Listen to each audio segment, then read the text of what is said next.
उसे लगने लगा था कि इस पुराने घर में कुछ तो अजीब है। दीवारों से अक्सर डरावनी आवाजें गूंजती थी, इसलिए उसने झाड़ू उठाई और दीवार में कई छेद कर दिए, जैसे सच में कोई चीज अंदर छुपी हो। बड़ी बहन आवाज सुनकर उसे रोकने आई और बोली कि शायद ये चूहों का काम है, लेकिन उसके इतना कहते ही एक और अजीब आवाज ने उन सबको बुरी तरह डरा दिया। बहन ने उसके हाथ से डंडा लिया और संभल कर उस आवाज को ढूंढने लगी, लेकिन जैसे ही उसने दीवार पर हल्का सा मारा, वो पूरी की पूरी ढह गई। उसके बाद बच्चों ने देखा कि वो किसी पुरानी बंद पड़ी लिफ्ट का रास्ता था, लेकिन हैरानी की बात ये थी कि मम्मी की खोई हुई कार की चाबियां भी यही पड़ी थी। बड़ी बहन ने ज्यादा नहीं सोचा, उसे लगा कि ये सब उसके छोटे भाई की ही शरारत है और उसने उसे सारा कचरा साफ करने का ऑर्डर दे दिया। बड़ी बहन के डर से जेरी चाहकर भी कुछ नहीं बोल पाया, लेकिन वो अंदर ही अंदर बहुत गुस्से में था। तभी गद्दे के नीचे मिली एक अजीब सी चाबी ने उसकी एक्साइटमेंट और बढ़ा दी। जेरी उस पुरानी लिफ्ट के बॉक्स में घुस गया। वो इस राज का पता लगाना चाहता था। उसने रस्सी खींची और बॉक्स सीधे ऊपर बने एक खुफिया कमरे में पहुंच गया। वहाँ हर तरफ मकड़ी के जाले और धूल थी। साफ था कि बहुत समय से यहाँ कोई नहीं आया है। जब टॉर्च की रोशनी दीवार की एक तस्वीर पर पड़ी तो जेरी ने देखा कि ये तो उसके परदादा आर्थर है। मम्मी ने बताया था कि वो सालों पहले ही अचानक से गायब हो गए थे और उनकी बड़ी बेटी यानी बच्चों की बड़ी नानी को उसके बाद पागल समझकर एक मेंटल हॉस्पिटल भेज दिया गया था। जेरी ने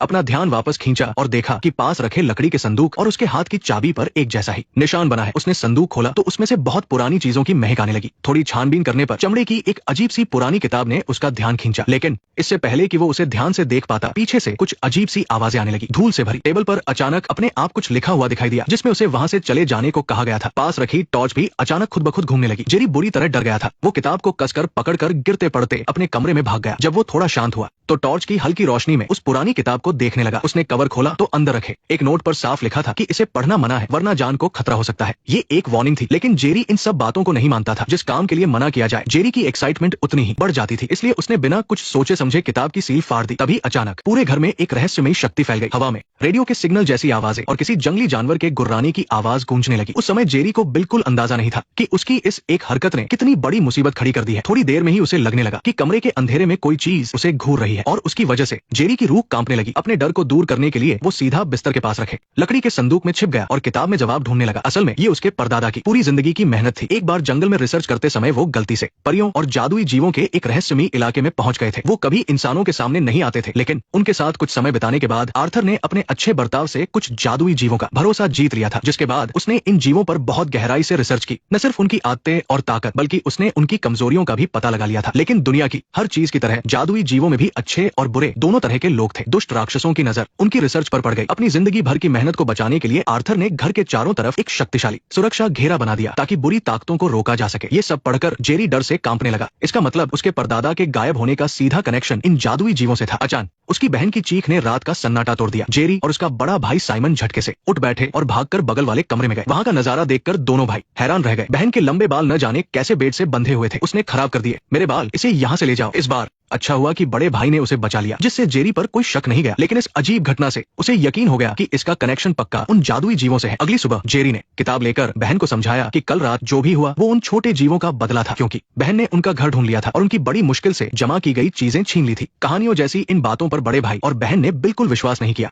लेकिन जैसे ही वे दोनों वापस कमरे में गए, एक तेज हवा के साथ कुछ सूखे पत्ते सीधे जेरी की तरफ उड़कर आए। वो तुरंत अपने सुरक्षा घेरे के अंदर वापस चला गया। उसे लगा कि वो छोटे जीव फिर से परेशान करने आ गए हैं, इसलिए उसने एक लकड़ी के घर का मॉडल लिया और दीवार से मिली चीजें उसमें वापस रख दी और उनका पसंदीदा शहद और बिस्किट लेकर ऊपर वाले खुफिया कमरे में चला गया। उसने बिस्किट पर थोड़ा शहद लगाया और वही छिपकर इंतजार करने लगा। जब उसकी आंख खुली तो शहद गायब हो चुका था। वो बिखरे हुए टुकड़ों का पीछा करते हुए गया। तभी दोनों की नजरें मिली और दोनों ही एकदम से डर गए। वो जीव जल्दी से गायब होकर भाग गया, लेकिन जब लड़के ने दोबारा बिस्किट निकाला तो वो खुद को रोक नहीं पाया और उसे खाने लगा। जेरी ने मौका देखकर उससे उस जादुई किताब के बारे में पूछा। अपनी हिफाजत में रखी हुई किताब को इस तरह लड़के के हाथों खुला हुआ देखकर उस जीव को बहुत तेज गुस्सा आ गया। देखते ही देखते वो एक हरे रंग के बड़े मॉन्स्टर में बदल गया और पागलों की तरह चिल्लाने लगा। किसने सोचा था कि एक जादुई जीव भी खाने के लालच में आ जाएगा, लेकिन अब जो होना था सो हो गया। वो जीव बस लड़के को चेतावनी दे पाया कि वो किताब इस सुरक्षा घेरे से बाहर नहीं जानी चाहिए। जेरी ने खिड़की से बाहर देखा तो उसे साइमन अचानक से गिरता हुआ दिखाई दिया। उस जीव ने एक जादुई पत्थर फेंका, जिसके छेद से उसने साफ देखा कि कुछ मेंढक राक्षस साइमन को खींच कर ले जा रहे हैं। जेरी ने उस छोटे जीव की एक न सुनी और वो पुरानी किताब लेकर अपने भाई को बचाने निकल पड़ा। उसने अकेले ही उस खतरनाक जंगल में जाने का फैसला किया। निशानों का पीछा करते हुए वो एक ऐसी जगह पहुंचा जहां आग जल रही थी। कुछ मेंढक राक्षस आग के चारों तरफ नाच रहे थे, जैसे कोई जादू टोना कर रहे हो। उसने देखा कि उसका भाई पेड़ के एक पिंजरे में कैद है। जेरी उसे बचाने ही वाला था कि तभी पास के पिंजरे से आई आवाज ने उसे रोक दिया। एक छोटी चिड़िया जाल में फंसी और एक अदृश्य राक्षस ने उसे एक ही बार में निगल लिया। जेरी ने घबराकर वो जादुई पत्थर उठाया तो देखा कि पिंजरे में एक सुअर राक्षस बंद है। उसकी भी उन आदमखोरों से पुरानी दुश्मनी थी। उसने जेरी के साथ हाथ मिलाने को कहा ताकि आगे का काम आसान हो सके। उस सुअर राक्षस ने जेरी के चेहरे पर थूक दिया। जेरी ने किसी तरह अपना चेहरा साफ किया और देखा कि अब वो बिना उस जादुई पत्थर के भी उन जीवों को देख पा रहा है। इसी बीच पिंजरे में बंद साइमन बुरी तरह डर गया था। उसे कुछ समझ नहीं आ रहा था कि क्या हो रहा है। तभी उसने देखा कि आग पर मांस का एक टुकड़ा अजीब तरह से भुन रहा है। जेरी ने जैसे ही चाकू निकालकर रस्सी काटनी चाहिए, उस सुअर राक्षस ने उसे पीछे खींच लिया। तभी पिंजरा धीरे धीरे नीचे लाया गया। कुछ ही दूरी पर पड़े सूखे पत्ते तेजी से घूमने लगे। उसके बाद एक बूढ़ा आदमी दिखाई दिया जो देखने में बहुत कमजोर लग रहा था। उसके कुछ बोलते ही सुअर राक्षस का ध्यान एक चिड़िया पर चला गया और वो पागलों की तरह उसके पीछे भागने लगा। अब जेरी अकेला उन मेंढक राक्षसों के सामने था। उन्हें जादुई किताब नहीं मिली, बस साइमन की जेब से एक फोटो मिली। तब उन्हें समझ आया कि उन्होंने गलत लड़के को पकड़ लिया है। इसलिए राक्षसों ने नाटक करते हुए साइमन को किताब लाने के लिए छोड़ दिया, लेकिन उसके जाते ही जेरी के पूरे परिवार को खत्म करने का हुक्म दे दिया। ये सब जानने के बाद जेरी तुरंत अपने भाई के पीछे भागा। जैसे ही वो दोनों सुरक्षा घेरे में घुसने वाले थे, एक मेंढक राक्षस ने साइमन को गिरा दिया और उसके पैर पर जोर से काट लिया। जेरी ने तुरंत पलटकर अपने भाई को बचाया और वो राक्षस पल भर में राख बन गया। इससे पहले कि वे दोनों कुछ समझ पाते, उन्होंने देखा कि उनकी बहन अभी भी सुरक्षा घेरे के बाहर आराम से घूम रही है। दोनों भाइयों ने उसे जल्दी अंदर आने को कहा। बहन अभी उनका मजाक उड़ाने ही वाली थी कि वे लोग ओवर एक्टिंग कर रहे हैं कि अगले ही पल किसी अदृश्य ताकत ने उसका हाथ कसकर पकड़ लिया। उसके पूरे शरीर पर खरोंच के निशान बनने लगे। बहन को तुरंत समझ आ गया और वो हवा में हाथ पैर मारने लगी जैसे वो सच में किसी से लड़ रही हो। ये देखकर जेरी ने वो जादुई पत्थर अपनी बहन को दे दिया। उसके छेद से देखने पर उसे पता चला कि वो कई मेंढक राक्षसों से घिरी हुई है। अच्छी बात ये थी कि उसकी बहन एक स्वॉर्ड फाइटर थी तो राक्षस उसके पास नहीं आ पा रहे थे। जेरी ने मौका देखकर अपनी बहन को सुरक्षा घेरे के अंदर खींच लिया। दोनों भाई बहन ने साइमन को सहारा देकर घर के अंदर पहुंचाया और तुरंत उसके घाव पर पट्टी की। फिर वे छत पर गए। वहां का नजारा देखकर उनके होश उड़ गए। अनगिनत मेंढक राक्षस उस पुराने घर को चारों तरफ से घेर कर एक सेना की तरह आ रहे थे। जब बहन को पता चला कि राक्षसों को वो जादुई किताब चाहिए तो उसने कहा कि उन्हें वो किताब देख क्यों नहीं देते। तभी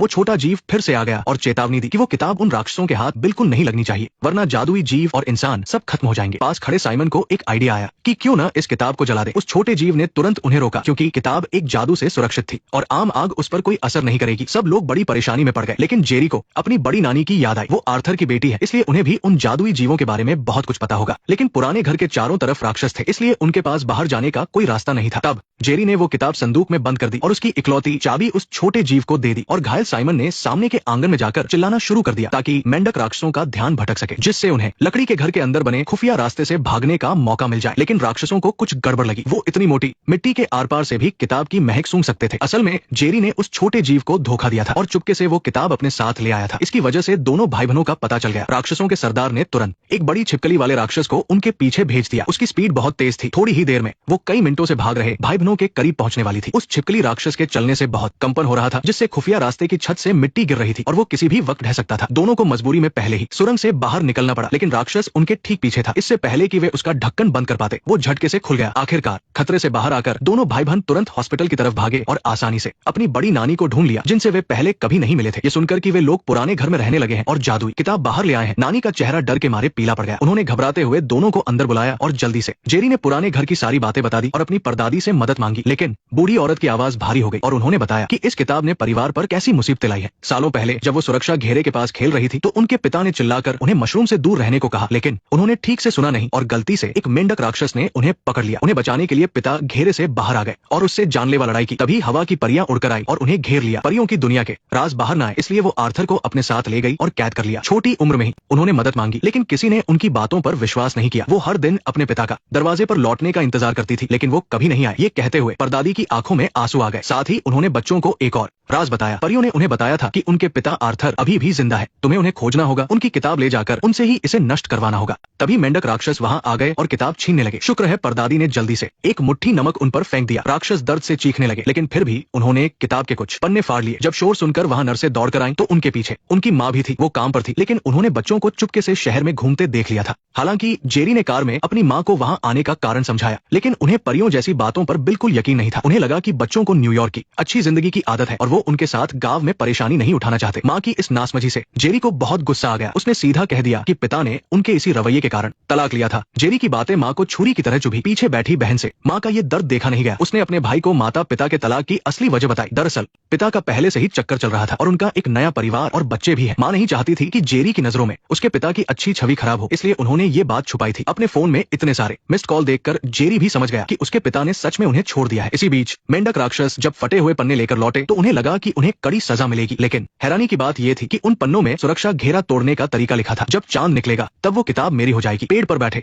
सुअर राक्षस को लगा कि कुछ बहुत बुरा होने वाला है। वो तुरंत बच्चों के पास आया, लेकिन वो कुछ कह पाता उससे पहले ही उसका ध्यान एक चिड़िया पर गया और वो उसका पीछा करते हुए पेड़ पर चढ़ गया और उसे खा लिया। पेट भरने के बाद सुअर राक्षस ने उन्हें बताया कि अब ज्यादा समय नहीं है। अगर वो आदमखोर राक्षस को मारना चाहते हैं तो उन्हें आज रात ही काम करना होगा। फिर उसने उन दोनों पर थूका, जिससे उन्हें जादुई दुनिया दिखने लगी। उसने तीनों को बुलाया ताकि वो आगे की योजना बना सके। तभी जेरी को कुछ याद आया और वो तुरंत घर के अंदर भागा। उसे याद आया कि किताब में लिखा था कि परदादा के पास एक जादुई जीव था, शायद उसकी मदद से वो उन्हें ढूंढ सके। एक जादुई ग्रिफिन को बुलाते हैं, उसे बुलाकर 100 साल के आदमी को ढूंढना जो शायद अभी भी जिंदा हो। बहन को ये सब बहुत अजीब लग रहा था, लेकिन जेरी ने जादू पढ़ने की कोशिश की। कुछ ही पलों बाद एक तेज चीख ने सन्नाटा तोड़ दिया। ये आवाज एक बड़ी बिल्ली जैसी थी। आ जाओ छोटी चिड़िया, आ जाओ छोटी चिड़िया। उन्हें यकीन नहीं हुआ कि उन्होंने सच में एक ग्रिफिन को बुला लिया था। उसकी आंखें बहुत तेज थी, लेकिन वो शांत था। उसने धीरे से अपने पंख फड़फड़ाए और तीनों भाई बहनों को लेकर बादलों के ऊपर उड़ गया। वो घने जंगलों के ऊपर से उड़े और ऊंचे बर्फ के पहाड़ों को पार किया और आखिरकार वो परियों की दुनिया जैसी एक खूबसूरत जगह पर पहुंचे। ग्रिफिन के अचानक वहां आने से वहां की हवा की परियां डर गई। जब वो परियां वहां से हटी तो एक आदमी धीरे से सामने आया। वो उन तीनों का परदादा आर्थर था। इतने सालों का समय उसके लिए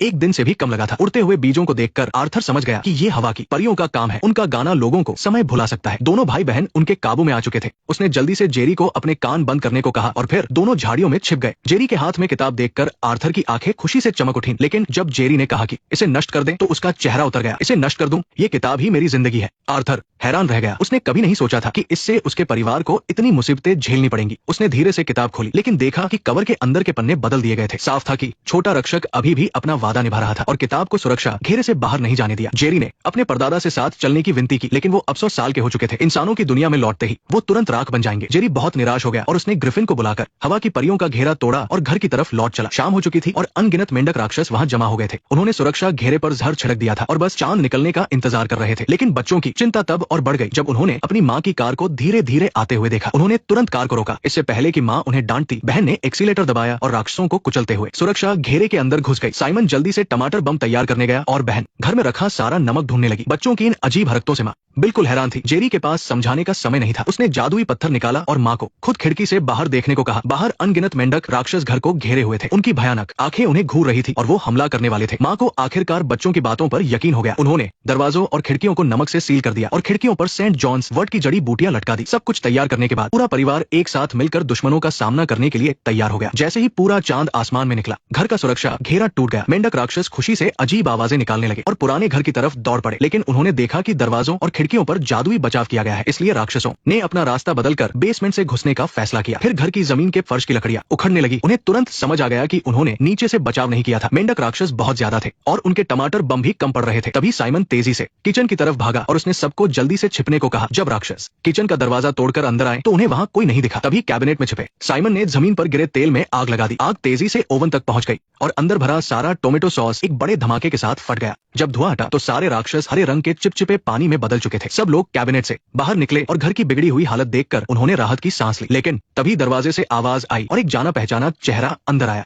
पिता ने बड़े हैरान होकर पूछा कि यहाँ क्या हुआ है। इतने दिनों बाद अपने पिता को देखकर जेरी ने होशियारी से भाप लिया कि उनका ध्यान लगातार उसके हाथ में मौजूद किताब पर ही था। उसने अचानक पूछा, पिछली बार फोन पर एक जरूरी बात रह गई थी, क्या बात थी? जेरी ने पिता की आंखों में लालच को पहचान लिया था। ये उसके पिता नहीं थे और सच में जैसे ही उसने चाकू घूंपा उस पर हरा खून लग गया। उसका चेहरा भी अजीब होने लगा और वो तुरंत एक आदमखोर राक्षस में बदल गया। जेरी किताब को गले से लगाकर अटारी के एक खुफिया कमरे में छिप गया। राक्षस भी एक बड़े सांप में बदल गया और निहत्थे जेरी को जकड़ लिया। शुक्र है कि पास ही मौजूद छोटे रक्षक ने सही समय पर आकर उस पर हमला कर दिया और जेरी को खिड़की से भागने का मौका मिल गया। वो तेजी से छत की तरफ चढ़ने लगा, लेकिन आदमखोर राक्षस अपने असली रूप में आकर छोटे रक्षक से छूट गया और छत तोड़कर बाहर आ गया। वो धीरे धीरे लड़के की तरफ बढ़ने लगा और उसे छत के किनारे तक ले गया। जेरी को जिंदा रहने के लिए लताओं को पकड़कर लटकना पड़ा। तभी जेरी की नजर पेड़ पर बैठे सुअर राक्षस पर गई और उसे अचानक एक तरकीब सूझी। आदमखोर राक्षस हवा में एक कुएं में बदल गया और उसने किताब को कसकर पकड़ लिया। वो खुशी से दूर उड़ने लगा, लेकिन जैसे ही वो बड़े पेड़ के पास पहुंचा उसे तेजी से पकड़ लिया गया। सुअर राक्षस ने एक ही बार में कुएं को अपना निवाला बना लिया। मुसीबत आखिरकार टल गई। अगले दिन वो अपनी परदादी को ओल्ड एज होम से वापस घर ले आए, इस जानी पहचानी जगह, और सालों बाद अपने छोटे रक्षक दोस्त को देखकर उनकी बहुत सारी यादें ताजा हो गई। तभी घर के बाहर हवा से उड़ते पत्तों की आवाज सुनाई दी। सबने मुड़कर देखा। अनगिनत हवा की परियों के बीच आर्थर धीरे धीरे आसमान से नीचे उतर रहा था। उसके चेहरे पर सालों का अनुभव और माफी का भाव था। वो लूसी के सामने आया। उसकी बेटी के चेहरे पर अब पूरी तरह झुर्रियां आ चुकी थी और बाल सफेद हो गए थे। दरअसल हवा की परियों को पता चल गया था कि आदमखोर राक्षस मारा गया है और इंसानी दुनिया पर अब कोई खतरा नहीं है। इसलिए उन्होंने नियम तोड़कर उसे अपने परिवार से मिलने की इजाजत दे दी। अब जाकर आर्थर को अपनी गलती का एहसास हुआ कि वो जादुई जीवों के शोध में इतना पागल हो गया था कि उसने अपनी बेटी का बचपन मिस कर दिया, जिसकी भरपाई वो कभी नहीं कर सकता। ये उसका सबसे बड़ा पछतावा था। मैं यहाँ नहीं रुक सकता, क्योंकि अगर मैं रुका तो मेरी उम्र का असर मुझ पर हो जाएगा और मैं धूल में मिल जाऊंगा। लूसी अब अपनी बाकी की जिंदगी अकेले नहीं बिताना चाहती थी। उसने धीरे से यादों में बसे उन गर्म हाथों को पकड़ लिया। जैसे ही उनकी उंगलियां छुई, एक चमत्कार हुआ। लूसी की झुर्रियों वाली त्वचा धीरे धीरे साफ होने लगी और वो फिर से एक बच्ची जैसी सुंदर और चमकती हुई दिखने लगी। और वो वापस 6 साल की बच्ची बन गई, जिसकी 2 प्यारी सी चोटियां थी और आंखें बिल्कुल साफ और मासूम थी। अंत में पिता और बेटी ने अपने परिवार को अलविदा कहा और हवा की परियों के बीच वो रोशनी के छोटे छोटे टुकड़ों में बदलकर आसमान में उड़ गए। वो दोनों एक साथ उस परियों की दुनिया में चले गए, जहाँ समय का कोई बंधन नहीं है और हमेशा शांति रहती है। कोई कहता है कि स्पाइडरविक क्रॉनिकल्स देखकर उन्हें अपना बचपन याद आ जाता है। पुराने घर में खाने का खुफिया रास्ता, जादुई रहस्यों से भरी किताब और अलग अलग तरह के जादुई जीव और राक्षस मिलकर एक अनोखी जादुई दुनिया बनाते हैं, जिसने उस समय हम बच्चों को हैरान कर दिया था। जेरी का परिवार शुरू में आपस में लड़ता था और एक दूसरे को समझता नहीं था, लेकिन बाद में उन्होंने साथ मिलकर आदमखोर राक्षस का सामना किया। इस अचानक आई जादुई मुसीबत ने उनके बीच की दूरियों को मिटा दिया और उनके दिलों को जोड़ दिया। सबसे ज्यादा रुला देने वाला पल वो था जब परदादा और परदादी का इतने सालों बाद मिलन हुआ। आधी जिंदगी गुजर जाने के बाद हुए उस मिलन ने परिवार के प्यार को और पछतावे को बहुत गहराई से दिखाया। जैसे जैसे हम बड़े होते हैं, बच की वो जादुई दुनिया की कल्पनाएं असल जिंदगी में खो जाती है। अब हमें यकीन नहीं होता कि अलमारी के पीछे कोई और दुनिया है या किसी कोने से परियों की आवाज आएगी, लेकिन परिवार का प्यार और बचपन की प्यारी यादें हमेशा हमारे दिल में एक खूबसूरत खजाने की तरह सहेज कर रखी जाती है, जो हमेशा चमकती रहती है। वीडियो को यहाँ तक देखने के लिए बहुत बहुत शुक्रिया। मैं फैन जू हूँ। अगली बार फिर